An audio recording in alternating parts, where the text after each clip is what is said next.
He's bringing anyone against Babs. Anyone. Even if himself differ with him.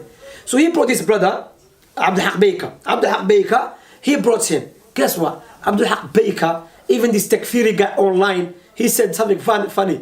He said Abdul Haq Baker is a prevent money before prevent came to existence. And I see Muhammad Hijab sitting on a couch with an MI5 spy, with a 5-star murtad kafir, the one who takes awliya with the kuffar, Abdul Haq Baker, the Madkhali Asli from Brixton Mosque. And you promote him in your channel, even this takfiri guy online, he said something funny. And you promote him in your channel, I don't know, but I'm showing the double standard, okay? Mr. Hijab, do you know who you're sitting with? You are sitting with a piece of dirt, scum of the earth, kafir murtad, who filled up Belmarsh with Muslim brothers, who gave up all of the brothers, who gave evidence against Sheikh Abdullah Faisal, who gave evidence against Abu Hamza, Abu Qatada. Anyone who was in jail in that era, he was the person who put them behind bars. You attack Spubs to say they took money from Prevent. You are sitting on a couch with Prevent. He was Prevent before there even was a Prevent. This man is such an evil kafir. He took hundreds and thousands of pounds and he filled up the prisons with Muslims, falsifying evidence against them, saying that they are extreme, saying that they're takfiri, saying that they're mujahideen. It is because of him that our teachers were locked up, sent to prison, extradited, tortured. Even this takfiri guy online, he said something funny. And you promote him in your channel, I don't know, but I'm showing the double standard, okay? Abdul Haq Baker, you kafir, murtad, spy. May your whole family be imprisoned for how many Muslims you imprisoned. You sit with this man, you sit with this kafir, this Hadiullah. This is the kafir. Even this takfiri guy online, he said something funny. And you promote him in your channel. You are sitting with the biggest enemy of Allah on the couch, treating him like a Muslim. He is a kafir. Sorry, I saw that and I just couldn't keep quiet. Abdul Haq Baker, you kafir. You write reports, you teach the police how to catch Muslims, you teach the MI5 how to catch Muslims. You are the biggest spy. You are the first ever spy. You are the veteran, creator, trainer of spies. You are the king of Murtadeen spies, who's responsible for putting hundreds and hundreds and hundreds of brothers behind bars. May the curse of Allah be on you, you kafir. Even this takfiri guy online, he said something funny. And you promote him in your channel, I don't know, but I'm showing the double standard, okay? I don't know, but I'm showing the double standard, okay? He's bringing anyone against Babs. Anyone. Even if himself differ with him. So he brought his brother, Abdul Haq Baker. Abdul Haq Baker, he brought him. Guess what? Abdul Haq Baker, even this takfiri guy online, he said something funny. He's bringing anyone against Abdul Haq Baker. Anyone. Even if himself differ with him. So he brought his brother. I don't know, but I'm showing the double standard, okay? Treating him like a Muslim. He is a kafir. Even this takfiri guy online, he said something funny. I don't know, but I'm showing the double standard, okay? He's bringing anyone against Babs. Anyone. Even if himself differ with him. I don't know, but I'm showing the double standard, okay? You are sitting on a couch with Prevent. He was Prevent before there even was a Prevent. This man is such an evil kafir. Abdul Haq Baker, you kafir, murtad, spy. He's been taken, or he's been taken, or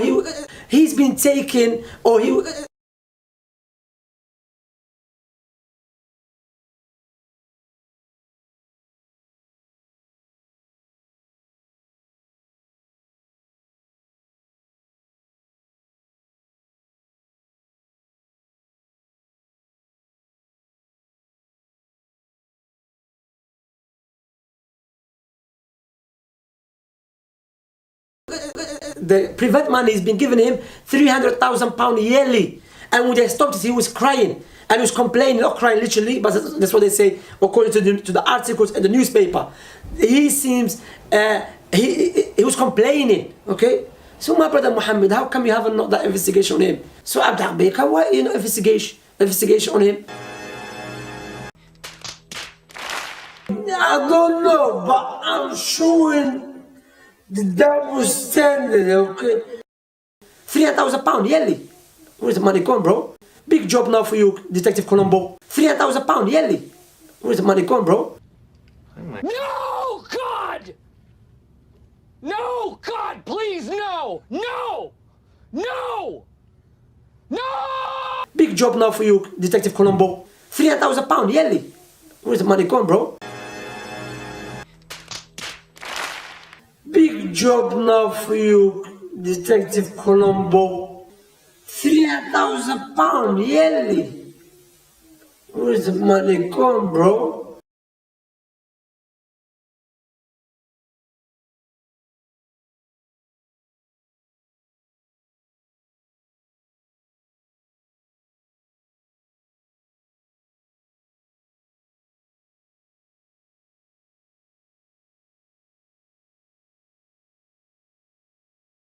I mean, this is not my problem, but I'm just saying it for the sake of argument. Muhammad,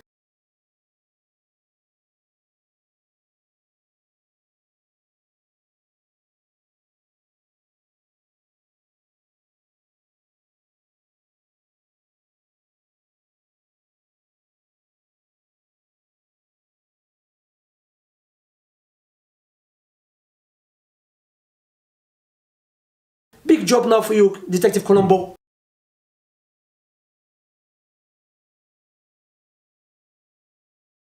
Big job, £300,000, not £16,000, £300,000, brother.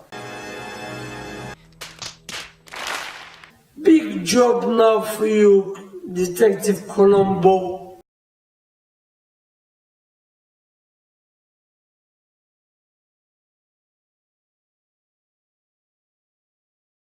Big job now for you, Detective Colombo.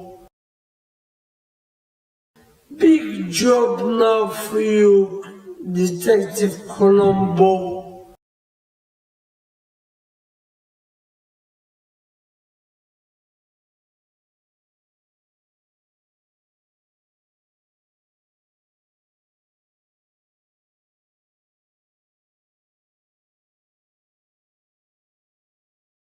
Big job now for you, Detective Colombo. Not £16,000, £300,000, brother. Big job this one, and it will give you more time to do investigation, you know? So I'm in investigation on him. £300,000 yearly. Where's the money gone, bro? Big job now for you, Detective Colombo.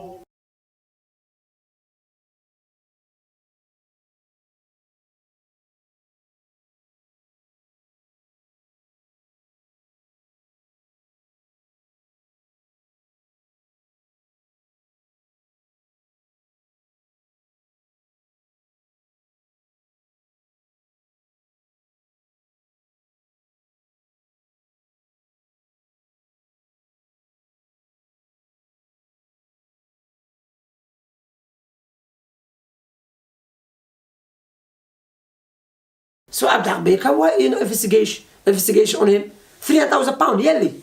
Where's the money gone, bro? So Abdul Baker, why you know investigation on him? £300,000 yearly. Where's the money gone, bro? So Abdul Baker, why you know investigation on him? £300,000 yearly. Where's the money gone, bro?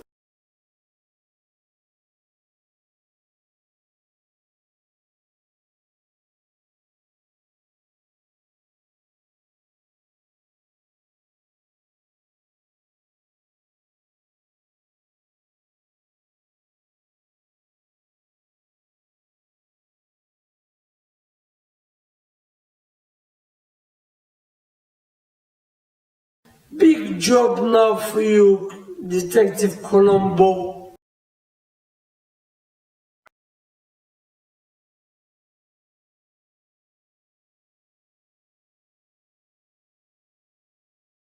Okay, Bismillah. Assalamu alaikum, Abdul Haq. Wa alaikum salam, rahmatullahi wa barakatuh. I'm very, very happy to talk to you, mashallah, mashallah. Likewise, my brother. It's been a long time that we've actually seen and spoken to each other, but jazakallah khair. Hayakallah, how are things in there in Saudi? Alhamdulillah. You know how it is here, Aki, mashallah. Just living in the land of the Muslims and taking the best of what we can from here, alhamdulillah. Hayakallah, jazakallah khair. So, Well, yeah. there's a brother out there in the UK. He made some claims against you, right? And us who are in like North America, you know, Canada and the States, we don't really understand what this prevent money is. So maybe you can give us a brief explanation of what prevent money is and why a Muslim would have a problem with taking prevent money. I think a good question. Alhamdulillah, I think when we look at this whole countering violent extremism industry now that's taken place in the UK, there's a history to it. So I cut straight to the chase. A think tank saw some of the work that I was doing in South London with an organisation that I'd started called Street, Strategy to Reach, Empower and Educate Teenagers. And they wrote about it as an innovative intervention scheme. That was in 2006. Now, the government then launched a £5 million Pathfinder Fighting Extremism project. This was after the 7/7 bombings. And what they did, and we found that quite disenchanting, should I say, disingenuous rather, that they would quote us as an example of a good intervention project because they'd never approached us. The government had never approached us. They just looked at this report by Demos. You can find the report, the Demos report, community combating community extremism or something like that. I can't remember the name now. And so then that's what brought our attention to the government. It was given to them by the prevent money, and the prevent money, they give it to you to have the youth, Muslims or the non-Muslims, from do like activities for them to stay away from the road or from extremism, okay? Who then wanted to meet and see what Street was about, because basically it was the work we've been doing as a community, as Salafis, for a number of years now, but we took it out of the mosque. Sorry to cut you off. So what you're saying is that you were already in the community doing this type of like social service work already. Social engagement, the dawah we'd be giving, fighting extremism, but I'd taken it away from the mosque because we saw that there was a gap.